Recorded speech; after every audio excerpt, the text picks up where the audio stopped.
podcast Suara Matraman. Ini kita masih bersama Bang Haji Yon Mintaraga, HYM ya, Haji Yon Mintaraga nih, Mintaraga. Tapi tiap 5 tahun sekali jadi nanti minta suara. Kita lanjutkan. Tadi lebih menyoroti tentang peran pribadi lah. Nah sekarang sebagai anggota dewan, sebagai tokoh politik yang malang melintang lebih dari 30 tahun berarti kan jadi anggota dewannya saja lebih dari 30 tahun. Sudah 35 ya. 35 bahkan. Walaupun kan dari Pileg 97 ke 99 ya, pendek ya ada ya. Tapi dilantiknya kan sama aja. Ya. Ya. Nah, selama puluhan tahun atau tadi 30-35 tahun menjadi anggota dewan itu Pak Ketua, Pak Haji melihat politik Jawa Barat ini seperti apa Mas di Jawa Barat? Ya,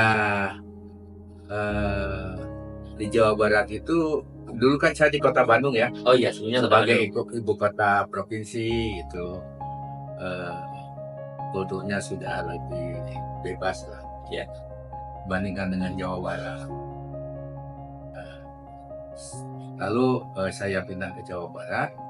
Sebetulnya kalau sebagai ibu kota kan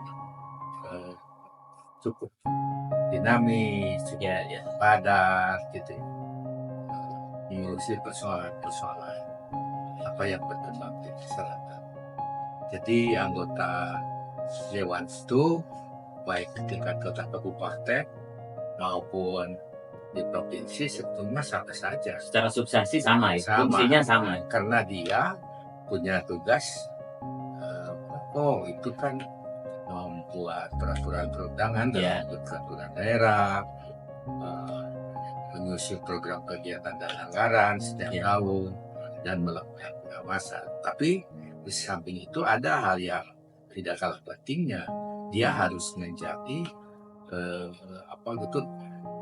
penyampai aspirasi masyarakat, penyambung lidah rakyat, dan tentu dia harus memperjuangkan sesuai dengan tugas dan fungsinya itu. Sama saja, yang membedakan mungkin hanya luas wilayah, gitu ya, dan ya pekerjaan, dan tentu barangkali kalau udah Jawa Barat kan kulturnya juga beda-beda ya. Ya betul. Ya yang sangat agamis, yang sudah moderat, yang ya bebas-bebas saja lah. Ya. Jadi itu yang semakin memberikan nilai tambah bagi saya untuk mempelajari soal Jawa Barat. Tapi yang penting bagaimana kita mendidik rakyat, bagaimana kita mampu mengapresiasi keinginan rakyat, menyampaikan keinginan rakyat, dan sekaligus memperjuangkan kalau sesuai dengan persoalan dan potensi yang dimiliki daerah masing-masing.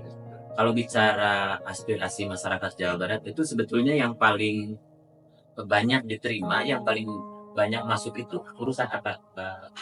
Yang menjadi kebutuhan dasar ya. Yang pertama, hampir ke semua daerah soal infrastruktur.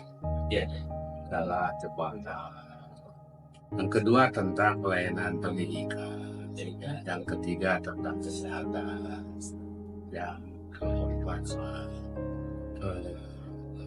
bidang usaha masyarakat. Kan sekarang disebut usaha kecil menengah ya, UMKM, usaha menengah kecil. Itu yang sering muncul ke permukaan. Persoalan-persoalannya mulai dari sistem lah sampai kepada yang bersifat keadilan dari sisi lain.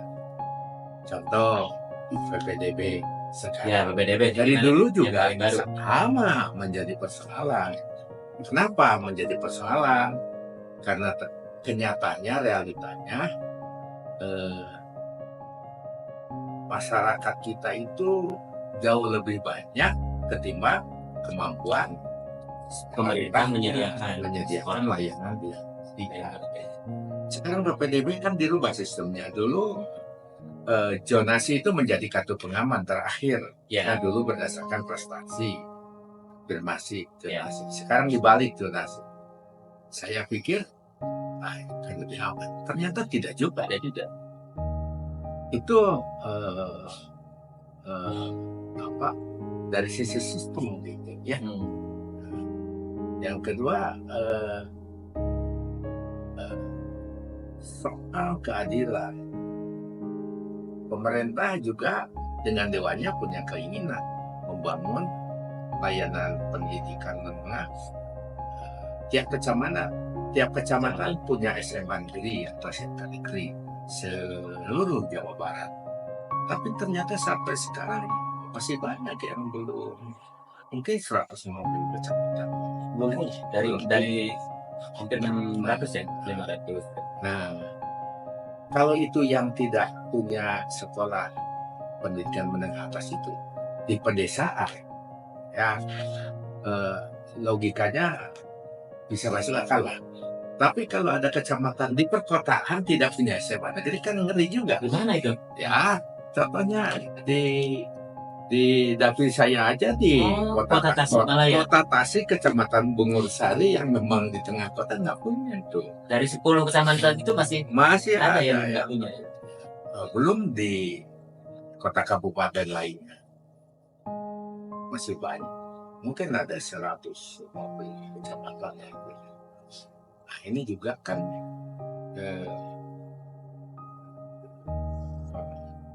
ada masyarakat yang masih belum menerima layanan. Padahal amanat undang-undang dasarnya pendidikan, kesehatan itu menjadi infrastruktur, menjadi tanggung jawab pemerintah. Jadi dalam kondisi apapun pemerintah harus dalam konteks tadi menyerap aspirasi dan lain-lain itu, kalau tadi kan sudah mendapat bahwa yang banyak diminta itu ke layanan dasar ya sebetulnya gitu. Sebagai anggota pendidikan, kesehatan, ya.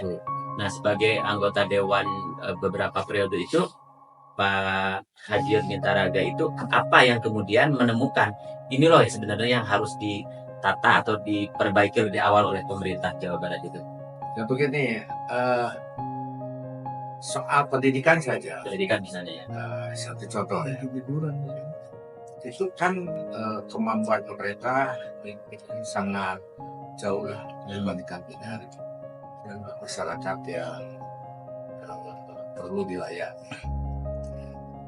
Oleh karena itu, model partisipasi masyarakat ya dibuka. Artinya pendidikan itu tidak menjadi tanggung jawab pemerintah saja. Layanan partisipasi masyarakat juga boleh. Dan berdasarkan data jumlah siswa yang dilayani oleh lembaga-lembaga pendidikan dari swasta jauh lebih banyak, lebih besar dibandingkan yang dilayani oleh sekolah negeri. Nah, persoalannya kan mereka kemampuan pembiayaannya terbatas, Mas. Nah, karena itu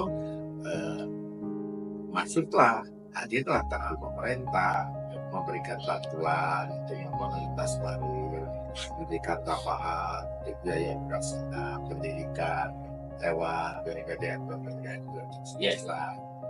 Tapi lagi-lagi pemberian itu juga masih belum berkecukupan. Ada cara lain itu membuka kesempatan bagi pihak swasta menarik partisipasi orang tua murid masyarakat ya. Selain misalkan ada CSR dan besar.